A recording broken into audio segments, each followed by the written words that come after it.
आज हमारी जो बहनें यहाँ बैठी हुई हैं, इसका बहुत बड़ा श्रेय हमारा गांधी जी को जाता है।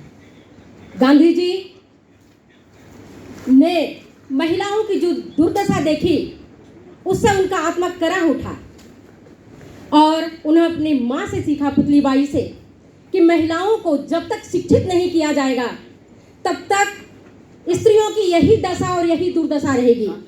और इसके लिए उन्होंने भरपूर प्रयास किया। उसी का परिणाम है adult education, informal education and non formal education. क्योंकि फॉर्मल एजुकेशन के माध्यम से हम भारत की आधी आबादी जो हमारी महिलाएं हैं उसको हम शिक्षित नहीं कर सकते।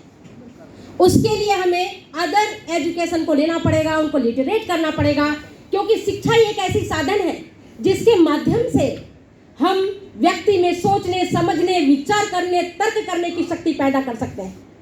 पहले जो महिलाओं की दुर्दशा थी, जैसे पर्दा प्रथा, बाल विवाह, देवदासी प्रथा, ये सारे प्रथा ऐसे थे जो महिलाओं के पैरों में एक बेड़ियां बन करके और हाथों में हथकड़ियां बन के रह गई।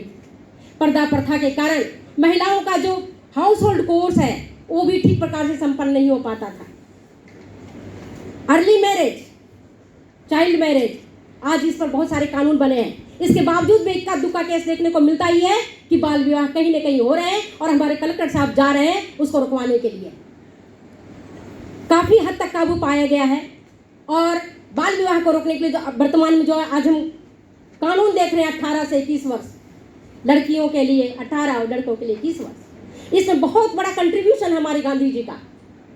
विडो मैरिज, जो लड़कियां अर्ली एज में विधवा हो जाती थी, उनकी दशा और दुर्दशा दोनों ही खराब था। वे अपने घर में भी प्रताड़ित होती थी।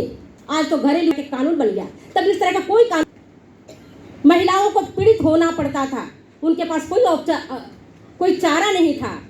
या तो वो अपने घर में रहें, या अपने पिता के घर में रहें, या अपने ससुराल में रहें। दशा उनकी बहुत ही खराब थी।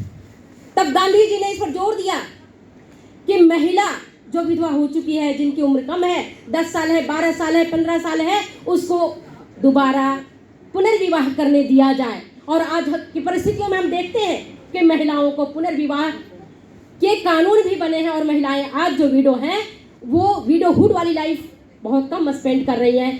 चाहती हैं तो रीमैरिज करती हैं और नहीं चाहती हैं तो स्वावलंबी बन करके अपने पैरों पर खड़े होकर के अपना काम कर रही हैं। गांधी जी को देवदासी जो प्रथा था वो भी बहुत झकझोरा, उनके दिल को बहुत चोट पहुंचाया, बहुत कष्ट पहुंचाया। गांधी जी ने कहा कि ये जो देवदासी प्रथा है ये बंद होनी चाहिए और अगर भारत आजाद होता है तो मेरा सबसे पहला काम होगा ये देवदासी प्रथा को बंद करना। जो देवदासी के रूप में कन्याओं के जो पूजी जाती हैं, जिसको हम जब हमारा दशहरा आता है तब हम 9 देवियों के रूप में 9 स्थापना के समय में पूजा करते हैं, और वही कन्या जब हमारे घर में पैदा होती है तो हम हाय हाय तौबा मचाते हैं। आज उसका परिणाम है घटता लिंगानुपात। जहां पुरुषों की संख्या ज्यादा है वहीं महिलाओं की संख्या कम है। लड़कियों को गर्भ में ही मार दिया जाता है। इसके लिए कई सारे मशीन, कई सारे चिकित्सा और कई सारे और चीजें। गांधी जी किस बात का आभास था कि जब तक लड़कियों को शिक्षित नहीं किया जाएगा तब तक भारत में ऐसी भी व्यवस्था होगी जहां लड़कियों को मार दिया जाएगा। और आज आप देखते हैं कि बेटी बचाओ बेटी पढ़ाओ जैसी स्थितियां देश के सामने एक विकट रूप धारण करके जो आई है, इसके लिए एक योजना बनाया गया है, लागू किया गया है कि बेटी बचाओ बेटी पढ़ाओ। गांधी जी डॉरी सिस्टम, दहेज के भी घोर विरोधी थे। वो नहीं चाहते थे कि लड़कियां दहेज देकर शादी करें। उन्होंने कहा था, लड़कियों को एम्पावर किया था उस जमाने में भी कि जो लड़का आपसे दहेज मांगता है उससे शादी मत करो, उसी से शादी करो। उन्होंने ये भी कहा था युवकों को भी कि आप बिना दहेज देकर के शादी करो। आज 70 दशक के बाद 70 हमारे हो गए वर्ष, आज़ादी के, तो हमें उनके जो उन्होंने जो काम किए हैं धीरे धीरे धीरे धीरे ये विश्व पटल पर, भारत के पटल पर दिखाई दे रहा है। आज के नवयुवक जो पढ़े लिखे हैं, तकनीकी रूप से स्ट्रांग हैं, वे बिना दहेज की शादी करने के लिए आगे आए हैं, आते हैं।